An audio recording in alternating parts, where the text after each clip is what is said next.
Mindanao, are you ready? Alin na mong ari sa Cebu City. Let's go! Pilipinas! To our Panaro athletes, welcome to Cebu City. Enjoy your stay. Palarong pambansa, dayon ka mong ari sa Cebu City. Let's go!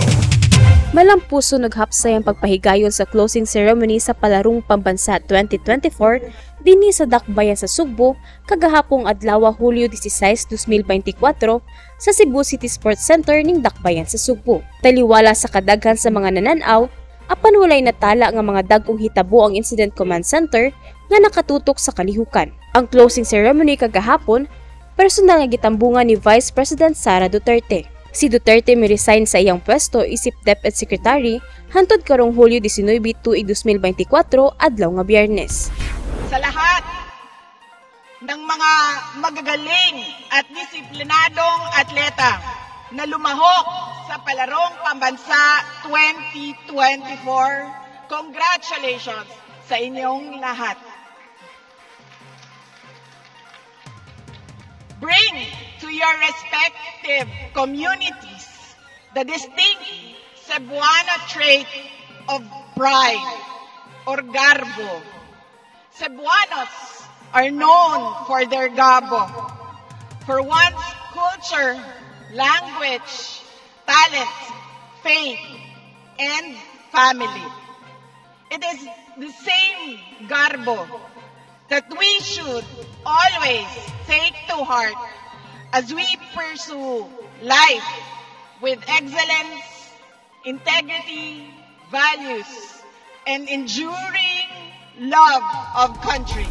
Nitambong sab sa maong kalihukan si Cebu Provincial Governor Gwendolyn Garcia, Ilocos Norte Governor Matthew Marcos Manutok, ug Cebu City Acting Mayor Raymond Alvin Garcia. Kipahigayon atol sa closing ang awarding ceremony, diing gideklara nga overall champion ang National Capital Region. Gisundan kini sa Region 4A Calabarzon nga mao'y nakakuha sa ikaduhang pwesto ug sunod niini ang Region 6 Western Visayas nga nakakuha sa ikatulong nga pwesto. Dugang niini nakuha sa Region 11 Davao Region ang ikaupat nga pwesto, samtang ang Region 7 Central Visayas mao'y nakakuha sa ikalima nga pwesto. Sa mensahe ni Acting Mayor Raymond Alvin Garcia, gipasalamatan niini ang tanang tawo nga nitabang aron mahimo nga malampuso ng pagpahigayon sa Palarong Pambansa dinhi sa Dakbayan sa Sugbo. To the coaches, officials, workers from the Department of Education, and my fellow servants in the Cebu City Government and the provincial government, volunteers, and everyone who work tirelessly behind the scenes, you are no lesser heroes who display the indomitable Filipino spirit. As we pay tribute to the victories of the athletes, allow me to give my salute to the countless men and women who share their time, talent, and energy to make these games truly remarkable.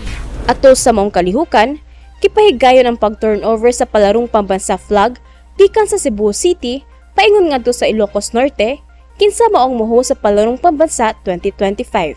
Lakip nga gianunsyo atol sa closing program ang pag-host sa Agusan del Sur alang sa Palarong Pambansa 2026.